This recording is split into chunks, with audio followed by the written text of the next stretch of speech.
Jeff, please. Yeah, so roughly 8 years ago, I got interested in individuation. I remember that because it was just before the election where Barack Obama was elected president. I didn't know that. Anyway, so and I was interested in it because I really want. I've got 2 sons, and the youngest one he was just really one of those that's a project, you know, he emotionally reacting, I would say, carefully. And I was trying to figure out, well, how do we raise our children to be healthier than their parents were? Okay, you know, how do you improve from one generation to the next? So I wanted to understand what gets classified as personality disorders, but I don't really believe in personality disorders. And I was told that there's something called shame or internalized shame that's a factor, and so I wanted to understand exactly what that was. And all I needed to do, that was just a word to me, you know, what does that really mean? So I decided I should just go into it. And one of the things that I dealt with growing up was same-sex attraction.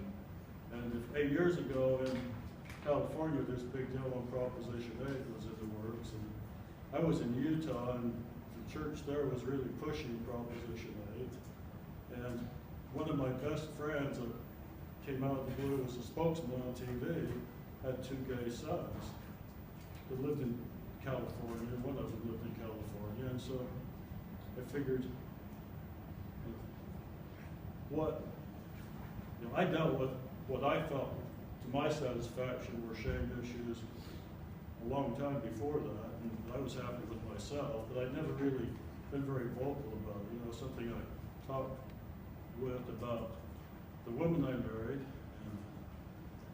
and so we'd be cool on that.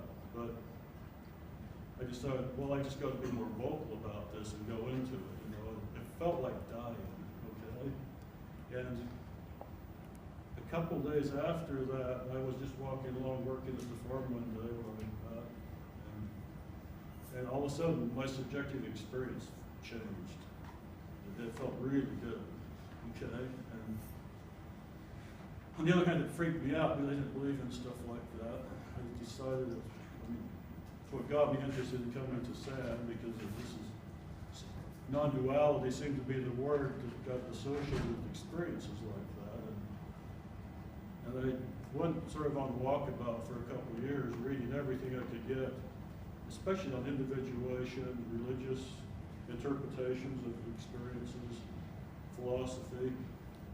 And so by now I've come up with, well, from my background, I was trained in controls engineering, and so I kind of always had an outside-the-box point of view of I'm bored of the biobots and all the life on this planet is just a robotic system, really. And what can you learn from that? And I don't think that's all there is to it, but I think that's an interesting perspective. And our technology is taking us closer and closer to that all the time. So I think it's an interesting area to explore. Mostly not because I would want to have conscious robots populating the earth, but rather that I would like us to understand ourselves and make peace with ourselves. And so as far as, that's why I think it's important for us to understand ourselves, and that's why I want to understand individuation. So from my perspective as a controls engineer, I feel like Qualia, which is usually expressed as the experience of the color red, is the standard line for what's Qualia. But to me, our brain creates our conscious world that we experience, and the only thing we really know are Qualia. There's different kinds of, some of it interprets Qualia, so I have this visual field with all the images of the people in the room. I have internal sensations of being out of my safe zone right here, right now. And it's got a reward and punishment system built into it. sort of steers us through all the possibilities of life, you know. And I take an evolutionary perspective on that. So, what does it take to survive?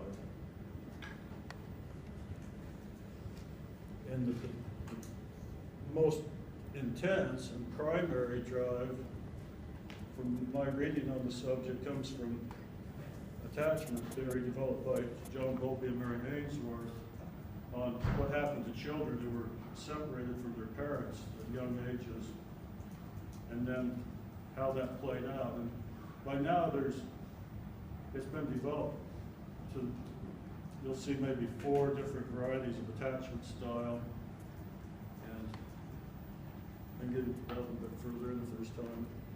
But I think it relates to the Buddhist idea of clinging, you know. This attachment system, it's the need to hold on to the strongest thing in the environment for survival. It's like not getting eaten by the predator,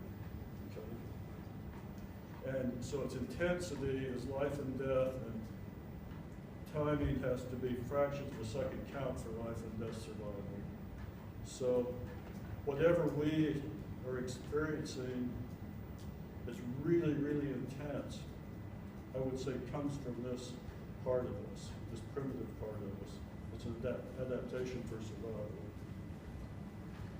And in fact, my argument is that as we grow past the early years, even the ego structure and the need to feel, safety is a proxy for that. So anytime you're talking about the need to feel safe, I think that's a proxy for this attachment system. It plays out through our whole life.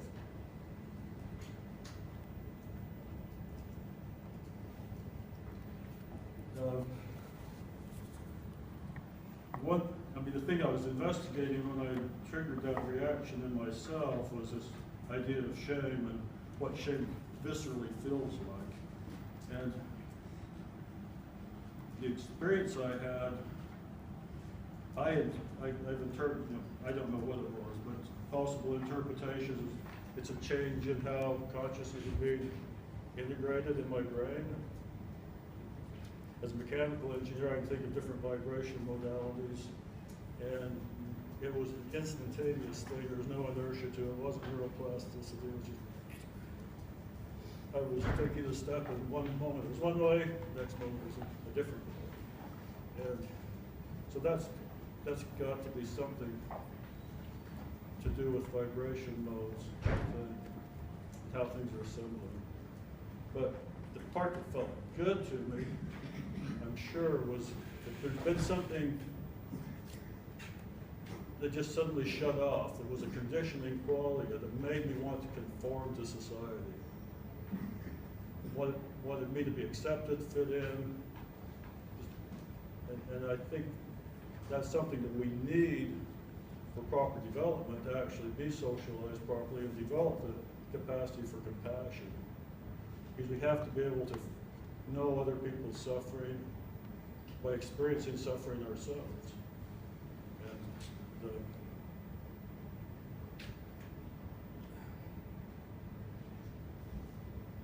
I think that the people who never have that, I think it's possible for that system to never kick in, and there's some, maybe 1% of our population where that's the case, and historically I think they've risen to the top of the power structure in our society because they can do whatever they want. It's just a game to them. They don't feel guilt, shame, existential fear. And you might carry the label psychopath, or they might be an investment banker or a broker or President of the United States, something like that, you know. They can play the game, it's just a game. They can play it without any inhibitions. Just a guess, but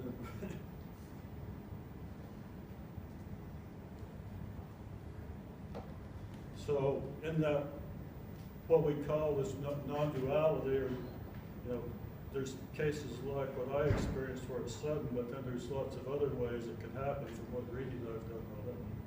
Some of those seem like they're more of a gradual or an in and out thing. Some people get there with meditation practices and with drug experiences and with die on the operating table and they're brought back and they come back in this other modality.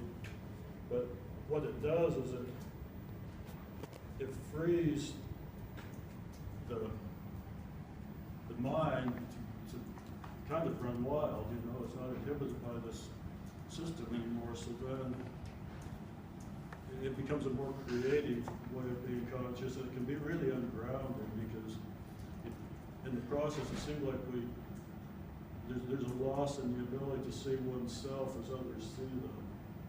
And so you get a lot of pretty crazy behaviors for a while or permanently, and some people that go through that, I think, just because of loss of ability to see themselves internally. And the one thing I've noticed in all of this is, you know, whatever conditioning occurred to me in a certain internal state, seems like it's still, it doesn't just, my belief system didn't change. I was a hardcore agnostic beforehand, and I came out of it hardcore agnostic afterwards. My attachment system, my safe zone didn't really change. In fact, I was thrown clear out of my safe zone by that experience because this was, it freaked me out really bad.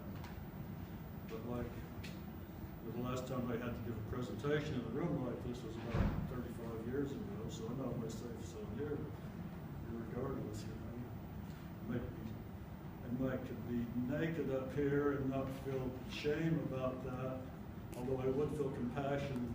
My compassion keeps me from wanting to do it, of course. That would be pretty bad. But, so you get to the same result by different pathways and behavior patterns, okay?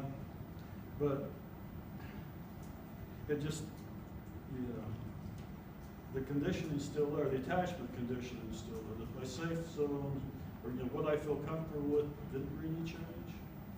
My beliefs didn't change. I didn't get any smarter, I just thought I was for a while. Proven wrong by experience. The subjective experience of doing things was shifted, like there was a subtle shift in everything that, okay, now I'm driving in a blizzard and I'm not freaked out. I'm just driving here and I did miss that post, miss that post, miss that post. It was kind of cool to be able to be in the moment like that without the anxiety.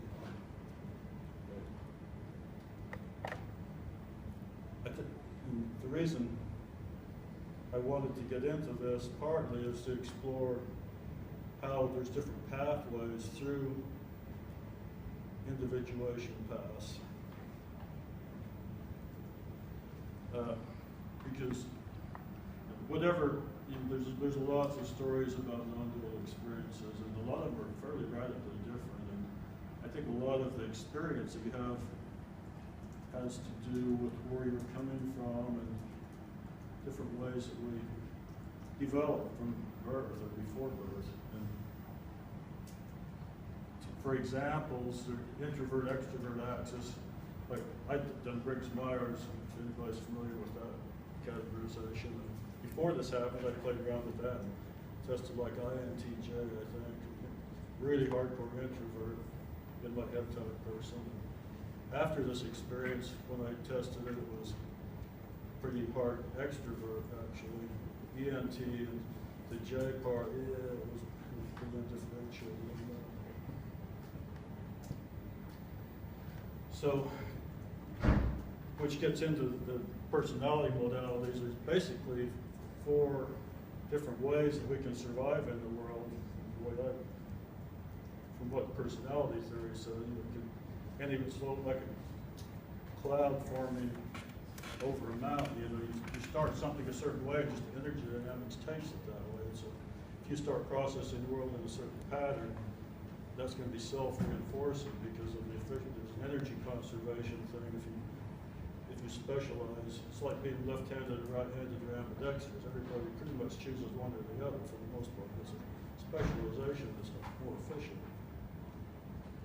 And then the early conditioning can lead, ideally, to secure attachment if you have good parenting. And the first few years are just really critical for learning how to internally feel safe in the world. If you don't get in that in those first few years, then it's a lot of work to finding safe relationships in therapy or elsewhere to work through that.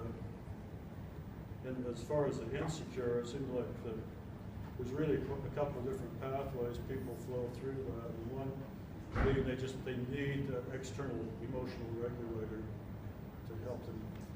Like my youngest son, if he's having a bad day, he'll call me on the phone, and in about 2 minutes he can get back to baseline again without any setbacks. And if he calls his mother, he goes the other way. And it's just a difference in personality between myself and his mother, and how our energy, how we help him regulate his emotions. Some people seems like cope with the insecure. It's more of an avoidant pattern, but they're not. Their needs aren't met. They're not taught that they're valuable as infants, and they take more of an avoidant, where they just don't want certain areas touched. So,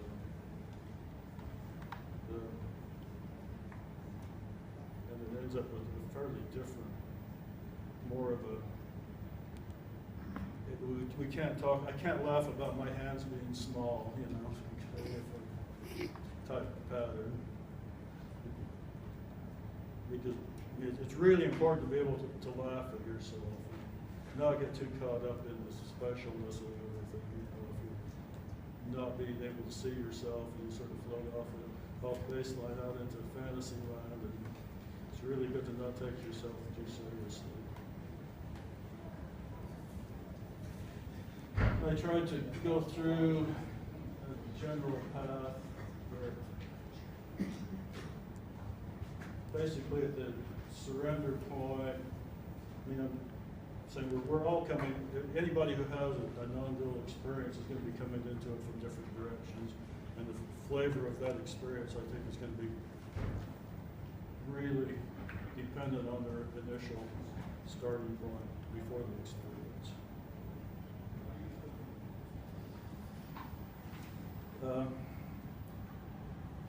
And the reason, I really think it's important that we understand that if we're trying to help people as a society get to that better place, because I think after a socializing period through early adulthood, it would be really good if we had mature adults who could get into a compassionate, unconditional love, collective thinking mode to make our world a better place. And I think there's a way to, my understanding of what shame and that socializing suffering does is there's way more of it in our system than we need in our system. Some of it's a good thing, there's way too much. Too many people suffer too much from that, and it minimizes your potential. I mean, you can't, it keeps you from developing to your full potential, the point where you can be a creative, guiding influence on the world. And that's why I feel that's important. Could I ask a short question? Sure. A little while back, you were talking about being a hardcore agnostic, and that isn't an expression or statement I've heard any presenter make. But I'm figuring that that doesn't compromise your acceptance or receptiveness to these ideas. Yeah, when I first started research, I kept coming across the word mysticism, and I was really reactive against that word. I hate that word. But it might have been distracting. I can't speak for anybody else. It wasn't distracting for me. But I could see that in the middle of this, you know. Well, I think it's important to get to a point where you don't, I mean, to recognize that we make up stories, okay? And the stories are not reality. And to be safe, we like to cling onto those stories. But I think an important step in growth is to be able to let go of the stories and just say, yeah, we really don't know. okay, and be comfortable with that. Being agnostic is a story as well. It is, yeah. My story is, I know nothing, not even this, okay?